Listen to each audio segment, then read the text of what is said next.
Yes, dear students, today we will discuss the back exercise of the chapter Himalaya की बेटियां. It is on the page number 15. इसको discuss करने से पहले लेखक जो नदियों के बारे में सोचता है उसके मन में कौन कौन सी भावनाएं हैं नदियों के लिए, इसके बारे में हम थोड़ा सा फिर से डिस्कस करेंगे ताकि आपको आंसर देने में हेल्पफुल रहे. राइट? जो लेखक है वो मतलब बताता है कि माँ, जब माँ बनने से पहले वो इनको मतलब लेखक इनके माँ बनने से पहले बेटियों के रूप में देखना चाहता है. लेखक इन नदियों को माँ बनने से पहले बेटियों के रूप में देखना चाहता है, क्योंकि जब एक बच्ची पैदा होती है और वो ब्याह के बाद ही माँ बनती है तो वह बेटी के रूप में से देखना चाहता है. जैसे एक बेटी अपने माँ बाप के घर खेलती है, हंसती है, बोलती है, और फिर वो जब बड़ी हो जाती है तो वह प्रेयसी की भावना से उसे देखता है, मतलब एक प्रेमिका की भावना से उन नदियों को देखता है, और वह उनमें ममता के एक और धागे जैसे कि बहन के रूप में भी देखता है. बहन जैसे एक बहन के प्रति प्रेम रखता है, इस भावना से भी वह इन नदियों को देखता है. और वो सतलुज के किनारे इसलिए बैठ जाता है और अपने पैर जो है वो ठंडे पानी में डुबो देता है, और उसे बहुत ही अच्छा लगता है, आनंद मिलता है, तरोताजगी मिलती है, जिससे कि उसका चित्त यानी कि मन जो है वो बहुत अधिक प्रसन्न हो जाता है. और सतलुज से बहन का संबंध जब वो जोड़ लेता है तो और उसके और हिमालय की जो प्रशंसा के गीत गाता है, उसकी प्रेज करता है, हिमालय की प्रशंसा में एंड में जो मतलब गीत गाया है वो भी दिया यहाँ पर दिया गया है एंड में, जो लाइंस मैंने आपको समझाई थी. अब हम बात करेंगे क्वेश्चन आंसर्स की. सबसे पहले क्वेश्चन 4 दिए गए हैं, 5th क्वेश्चन ऐड कर लो. नदियों से होने वाले कोई 3 या 4 लाभ बताइए. नदियों से होने वाले कोई 3 या 4 लाभ बताइए. उसके बाद लेख से आगे जो दिया गया है इसमें फर्स्ट क्वेश्चन नहीं करना, सेकंड नहीं करना है. थर्ड क्वेश्चन जो दिया गया है, यह लेख 1947 में लिखा गया था, तब से हिमालय से निकलने वाली नदियों में क्या क्या बदलाव आए हैं. इसको आप क्वेश्चन नंबर 6 बना लीजिए. इसको क्वेश्चन नंबर 6 बना लीजिए. अब आपके पास टोटल नंबर ऑफ क्वेश्चन जो हैं वो 6 हो गए हैं. 1 2 3 4 ऑलरेडी गिवन है लेख से फर्स्ट पार्ट में. 5th मैंने आपको ऐड करवा दिया है कि नदियों से होने वाले लाभ बताओ. और 6th क्वेश्चन जो थर्ड क्वेश्चन दिया है लेख से आगे में, उसको 3 नंबर काट के वहां नंबर 6 लिख लीजिए. वो आप एज अ 6 क्वेश्चन लिखोगे. Right? First question, let us discuss about it. नदियों को मां मानने की परंपरा हमारे यहाँ काफी पुरानी है, लेकिन लेखक नागार्जुन उन्हें किन रूपों में देखता है? यह सहजवीर, गिव आंसर. नदियों को Yes.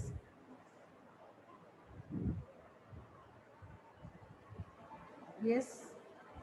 Your voice is not audible. सहज. नदियों को मां मानने की परंपरा काफी पुरानी है, लेकिन लेखक नागार्जुन उन्हें बेटियों, बहनों, प्रेयसी व मां के रूप में देखता है. हाँ, अभी मैंने बताया है, तभी मैंने इसके बारे में फिर से एक बार डिस्कस किया था कि नदियों को तो माँ माना जाता है. नदियों को माँ मानकर उनकी पूजा भी की जाती है. आप देखते हो ना, शाम के समय गंगा आरती आती है, गंगा नदी की जो है वो आरती लोग करते हैं. तो नदियों को माँ मानने की जो परंपरा है, परंपरा कैसे कहते हैं, रीति रिवाज को, वो बहुत पुरानी है. हमारे भारतीय संस्कृति के अनुसार तो कई परंपराएं हैं, जैसे कि नदियों की पूजा की जाती है, सूर्य देव की पूजा की जाती है, और कई पेड़ पौधों की पूजा की जाती है, जैसे कि तुलसी हुआ, पीपल हुआ. तो इस तरह से वो कहता है कि इनकी ये जो परंपराएं हैं वो काफ़ी पुरानी हैं.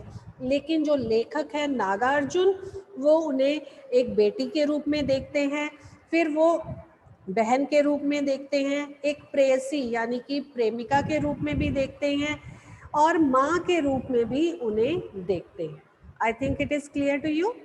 सिंधु और ब्रह्मपुत्र की क्या विशेषताएं बताई गई हैं? सिंधु और ब्रह्मपुत्र जो दो बड़े नद हैं, उनकी क्या विशेषताएं बताई गई हैं? तनवीर सॉरी। सिंधु और ब्रह्मपुत्र, अनम्यूट करो। Voice Audible? Yes yes. Sindhu और ब्रह्मपुत्र हिमालय से निकलने वाली प्रमुख और बड़ी नदियां हैं। इन Yes. दो नदियों के बीच से अंदर दो छोटी बड़ी नदियां बहती हैं। ये नदियां सुंदर एक लुभावनी लगती हैं। हाँ, पेज नंबर 13 पर देखो, थर्ड पैराग्राफ में इसका बहुत ही डिटेल से आंसर दिया गया है। सिंधु और दो जो है वो बड़े महानद हैं, बड़ी नदियां हैं, और जब हिमालय पर बहुत अधिक बर्फ पड़ जाती है और जब गर्मी पड़ती है तो बर्फ पिघलनी शुरू हो जाती है, और जब बर्फ धीरे धीरे पिघलती है तो पानी के रूप में वो इकट्ठा होकर नदी का रूप धारण करके आगे मैदानी इलाकों में बढ़ती जाती है, मैदानी इलाकों में आगे को बहना शुरू कर देती है। और छोटी छोटी जो नदियां हैं, और भी कई छोटी छोटी नदियां जो हिमालय की गोद से निकलती हैं, वो भी आकर इनमें मिल जाती हैं और ये बड़े नद का रूप धारण कर लेते हैं, बड़ी नदियों का रूप धारण कर लेते हैं। और फिर वो आगे मैदानी इलाकों से आगे बढ़ते बढ़ते समुद्र की ओर बढ़ते हुए ये दोनों महानद जो हैं वो अंत में जाकर समुद्र में मिल जाते हैं। जहाँ पर श्रीलंका है तो वहाँ पर जाकर ये मतलब दोनों नद मिल जाते हैं, और हिमालय पर्वत जो है वो भारत का शीर्ष माना गया है। और जब वो ये बड़ी नदियाँ आगे को बहती हैं, छोटी नदियाँ भी इनमें मिल जाती हैं और विशाल रूप धारण करके ये आगे को बढ़ते हैं और अंत में समुद्र को में मिल जाते हैं। सभी स्टूडेंट्स अपना हैंड नीचे कर लीजिए, जब नेक्स्ट क्वेश्चन पूछा जाए तो आप फिर से हैंड रेज कर सकते हो। काका कालेलकर बहुत बड़े लेखक रहे हैं। 10th क्लास में भी आपको इनका चैप्टर एक 9th में आएगा, कीचड़ का काव्य इन्होंने लिखा है। तो काका कालेलकर ने नदियों को लोक माता क्यों कहा है? लोक माता मतलब सब लोगों की माँ क्यों कहा है? Yes Varleen, give answer. Varleen unmute. Good morning ma'am. नदियों युगों युगों से मानव जीवन के लिए कल्याणकारी रही हैं। ये युगों से एक माँ की तरह हमारा भरण पोषण करती हैं। इनका जल भूमि की उपराशक्ति बढ़ाने में विशेष भूमिका निभाता है। इसलिए नदियां माता के समान पवित्र एवं कल्याणकारी है। मानव नदी को दूषित करने के से कई कसर नहीं छोड़ता, परतन इसे बावजूद भी अपार दाग सहकर भी इस प्रकार का कल्याण केवल माता ही कर सकती है। अंत काला कालेकर ने नदियों की मां समान विशेषताओं के कारण उन्हें लोक माता का दर्जा दिया है। बेटे काका कालेलकर जी ने नदियों को लोक माता इसलिए कहा है। अब जर्नलाइज करिए इस आंसर को, कोई चैप्टर में से आप मतलब सारी लाइंस उसी तरह नहीं कहेंगे, आप इस चैप्टर इसको जर्नलाइज करिए कि काका कालेलकर नदियों को लोक माता क्यों कहते हैं? क्योंकि जो नदियों से पानी हमें मिलता है उसी पानी को हम ग्रहण करते हैं।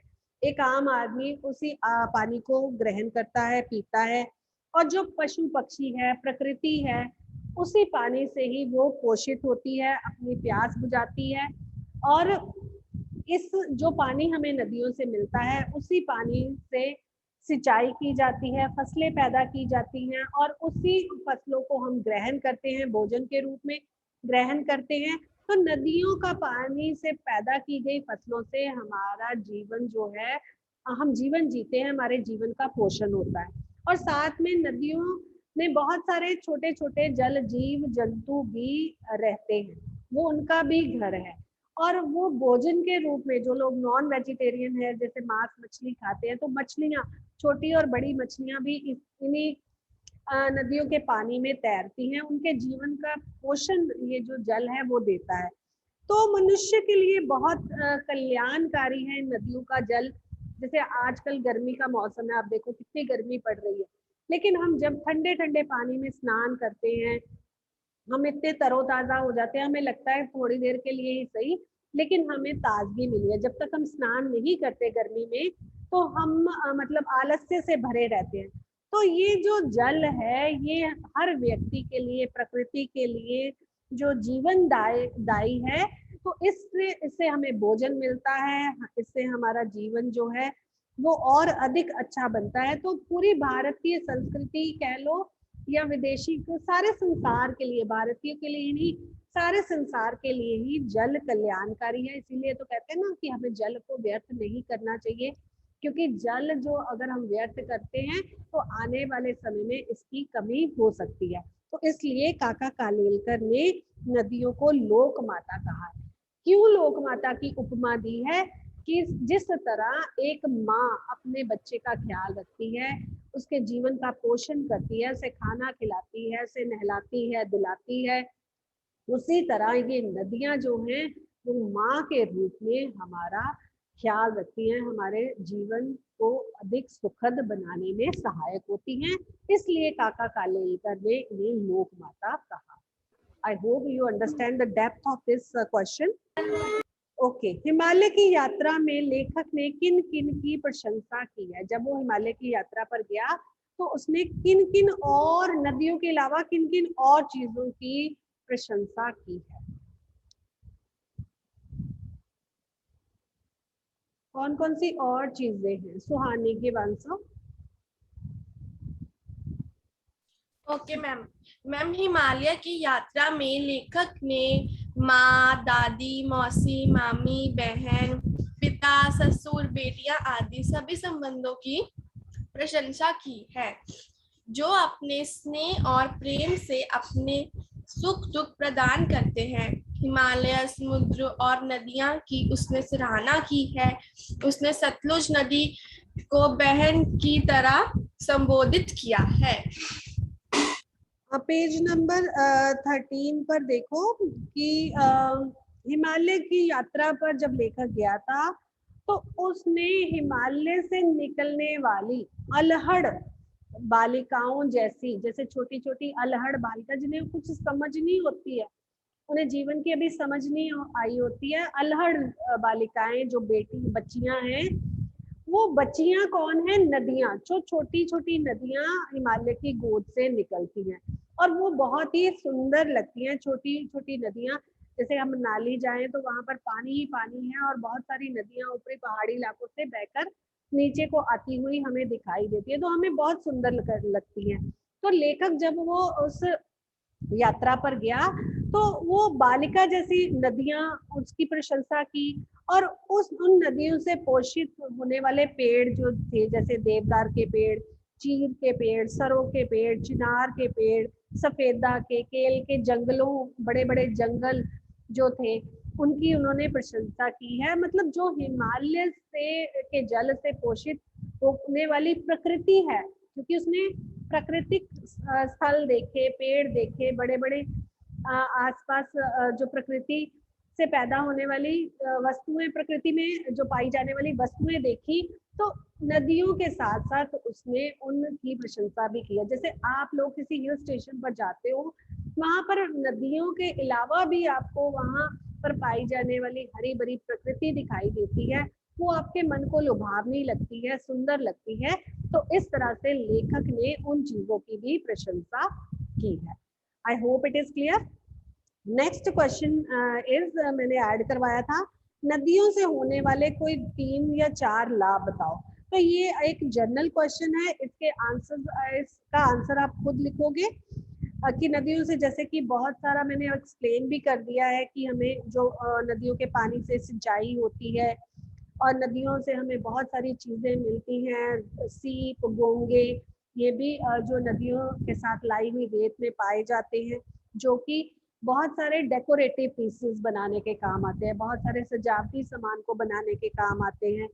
और इनमें जो है जंगली जो है छोटे छोटे जलचर रहते हैं, जैसे मछलियाँ, छोटी या बड़ी मछलियाँ, उन्हें भी इसी जल से ही अपना भोजन और जीवन प्राप्त होता है। तो नदियों के पानी से पैदा होने वाली जो हरी भरी वनस्पति है वो भी कई चीजों को बनाने के काम आती है, कई दवाइयाँ उनसे मिलती हैं, बहुत सारी जड़ी बूटियां हमें प्राप्त होती हैं। और आजकल जैसे कोविड का टाइम चल रहा है, तो बहुत सारे लोग जो हैं वो अब कहते हैं कि मुड़ो प्रकृति की ओर, क्योंकि दवाइयों का जो साइड इफेक्ट हो रहा है, अब लोग फिर जो है वो आयुर्वेद की तरफ जा रहे हैं। तो बहुत सारी आयुर्वेदिक दवाइयाँ, जड़ी बूटियां हमें इसी प्रकृति से प्राप्त होती हैं, और ये उस प्रकृति का पोषण नदियों के जल से ही होता है। तो बहुत सारे लाभ हैं, कोई भी लाभ 4 या 5 लाभ आप गिना सकते हो।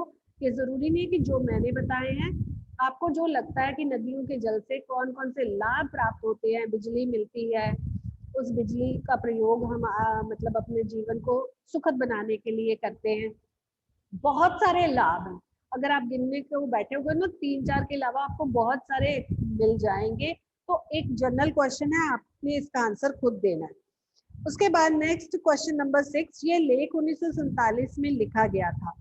तब से हिमालय से निकलने वाली नदियों में अब तक क्या क्या बदलाव आए हैं, कौन कौन से बदलाव आपको देखने को मिले हैं? इसमें विशेष तौर पर आप गंगा स्वच्छता अभियान की भी बात कर सकते हो, क्योंकि जैसे जैसे प्रदूषण बढ़ रहा है, जल प्रदूषित होता जा रहा है, और प्रदूषण से नदियों का जल जो है वो गंदा हो रहा है। तो गंगा स्वच्छता अभियान इसीलिए सरकार के द्वारा चलाया गया है, और बहुत सारे बदलाव दिखाई दे रहे हैं। Yes Suhani, you can give the answer. Yes Suhani, you are raising the hand. Ma'am 1947 से लेकर हिमालय से निकलने वाली नदियों में can you tell me the importance of 1947? 1947 में क्या हुआ था? ग्लेशियर से पिघलने से नदियों का पानी। 1947 में क्या हुआ था? क्या विशेष महत्व रखता है ये ईयर, ये साल क्या महत्व रखता है 1947? अरे this is very very common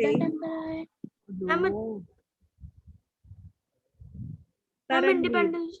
हाँ मैम उसी दिन हमारा देश आजाद हुआ। गुड, यस, हमारा देश आजाद हुआ था उसी साल। आपको ये तो याद रखना चाहिए, ये तो हमें किसी पल भी नहीं भूलना चाहिए। हमारा देश भारत स्वतंत्र हुआ था 1947 ईस्वी में।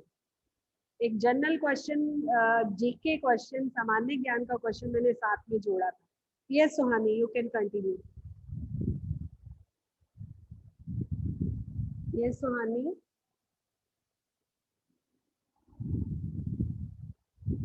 Give answer now. Ma'am answer इस क्वेश्चन का? हाँ जी बेटे। Ma'am is my voice Audible? Yes yes. Ma'am glacier से पिघलने से नदियों में पानी कम हो गया है, नदियों का बहाव धीमा हो गया है, नदियों में सारा साल पानी नहीं रहता है, वातावरण प्रदूषण के कारण नदियों का पानी भी दूषित हो गया है, इनके गुण कम हो गए हैं और इनके गुण कम हो गए हैं या समाप्त हो गए हैं, इनके गुण कम हो गए हैं और इन्हें ज्यादा प्रदूषित किया जा रहा है। हाँ, जब मतलब हिमालय से निकलने वाली इन नदियों में 1947 में ये लेख लिखा गया, लेकिन उसके पश्चात बहुत सारे परिवर्तन आए हैं, बदलाव आए। जैसे कि आज का मनुष्य जो है वो स्वार्थी होता जा रहा है, वो अपने स्वार्थ के लिए कुछ भी कर रहा है, उसकी जरूरतें दिन प्रतिदिन बढ़ती जा रही है। अपनी जरूरतों को पूरा करने के लिए वो नदियों के जल को प्रदूषित कर रहा है। नदियों का जल जैसे कि कूड़ा करकट नदियों में फेंक दिया जाता है, बहुत सारे प्रदूषित पदार्थ जो है वो नदियों में बहाए जाते हैं, पूजा पाठ की सामग्री लोग नदियों के जल में प्रवाहित करते हैं। तो प्रदूषण जो है वो दिन प्रतिदिन बढ़ता जा रहा है, नदियों का जल गंदा हो गया है। और पहले जो नदियों का पानी इतना पवित्र माना जाता था, नदियों की पूजा की जाती थी और उसके पानी को अमृत के समान माना जाता था। जैसे कि लोग हरिद्वार जाते हैं तो गंगा जल लेकर आते हैं अपने साथ। क्यों? क्योंकि वो प्राचीन समय में से ही उस जल को पवित्र माना गया है। लेकिन आज वो गंगा जल जो है उसको लोग प्रदूषित कर रहे हैं, उसमें गंदी चीजें फेंकते हैं, उसमें नहाकर कपड़े निचोड़ देते हैं, और जिसके कारण साबुन आदि की गंदे पदार्थ जो साबुन आदि के प्रयोग से जो धूल मिट्टी कपड़ों में होती है वो सब जल में मिल जाती है और जल प्रदूषित होता है। और उतनी मतलब नदियों का जो प्रदूषित जल है उससे बहुत सारे जानवर जो है और मनुष्य जो है उसको ग्रहण करता है, उस पानी को पीता है और कई बीमारियों का भी शिकार होता जा रहा है। और जो हमारी नदियों के प्रति जो धार्मिक भावनाएं थी, पाठ पूजा करते थे, वो भी आज की पीढ़ी में कम होती जा रही है। बहुत कहते हैं ना कि अगर हमें भगवान ने कुछ भी दिया है, हमें उसके लिए कृतज्ञता का भाव रखना चाहिए मन में, उसके लिए एक उदारता की भावना रखनी चाहिए, हमें थैंक यू करना चाहिए, धन्यवाद करना चाहिए भगवान का। तो जो धार्मिक आस्थाएं हैं इन नदियों के प्रति वो भी कम होती जा रही है। हम में से बहुत कम लोग ही होंगे जो गंगा आरती करते हैं या वैसे ही हाथ जोड़कर गंगा को प्रणाम करते हैं। या गंगा के अलावा भी अगर आप किसी भी नदी के ऊपर से गुजर रहे हो, मान लो किसी पुल से जा रहे हो, तो हमें उस नदी को प्रणाम करना चाहिए जो हमें जीवन देती है। अगर एक दिन भी हमें पानी ना मिले तो हम कितने हाहाकार मचाने लगते हैं, हमें प्यास लगती है, जैसे कि गर्मियों में तो विशेषकर। तो ये जो धार्मिक आस्थाएं हैं ये भी आज प्रभावित हुई हैं, लोगों में कम होती जा रही हैं। और कई नदियों पर बांध बनाकर बिजली पैदा करने के दृष्टिकोण से इनके जल को रोका जाता है। और साथ ही साथ कई नदियों का मार्ग भी जो है उसमें भी बदलाव आ गया है, उनके रास्ते भी जो है वो बदल गए। तो बहुत सारे इनके अलावा भी हो सकता है कि कई और बदलाव आए हो। तो आप कोई भी बदलाव जो आपको लगता है आपने सुना है वो आप लिख सकते हो कि बहुत सारे बदलाव आए हैं, गंगा का जल जो है वो आज प्रदूषित हो गया। तो ये जो सारे क्वेश्चन है 6 के 6 क्वेश्चन आपने अपनी नोटबुक पर कर लिए। उसके बाद नेक्स्ट पेज नंबर 16 पर आओ। यहाँ पर विशेषण और विशेष्य दिए गए हैं। अब विशेष्य क्या है? विशेष्य मतलब संज्ञा शब्दों को विशेष्य कहा जाता है और साथ में उसके आगे विशेषण जोड़ना है। यहाँ पर आपने एक मैच बॉक्स दिया गया है, आपने उनके साथ विशेषण और विशेष्य का मिलान करना है। जैसे कि नंबर 1 है संभ्रांत, तो संभ्रांत के साथ ऋतिका क्या आएगा? संभ्रांत। और ये सभी शब्द पाठ में आए हैं। ऋतिका, अनम्यूट करो बेटे। महिला। Very good. संभ्रांत महिला। चंचल, तेजस। चंचल मैम नदियां। Very good. समतल, अक्षरा। समतल, अक्षरा। आंगन। यस, आंगन। समतल आंगन। घना, रोहन। घना मैम जंगल। Yes, very good. घना जंगल। उसके बाद अनुरीत कौर। उसके बाद मूसलाधार। मूसलाधार, वर्षा। मूसलाधार वर्षा हो रही थी। तो these are the words are given in the box। तो आपने इनको मैचिंग करनी है, आपने इनको इसके साथ मिलाना है। तो ये भाग भी आप अपनी ये बुक पर ही करना है, इसको नोटबुक पे नहीं करना। I hope it is clear to everyone. सभी बच्चों को सभी कुछ क्लियर हो गया होगा इस चैप्टर पर। और जल्दी से अपने जो वर्क को स्टार्ट कर दिया करो, वेट मत किया करो कि मैम भेजेंगे और फिर ही आप करोगे, राइट।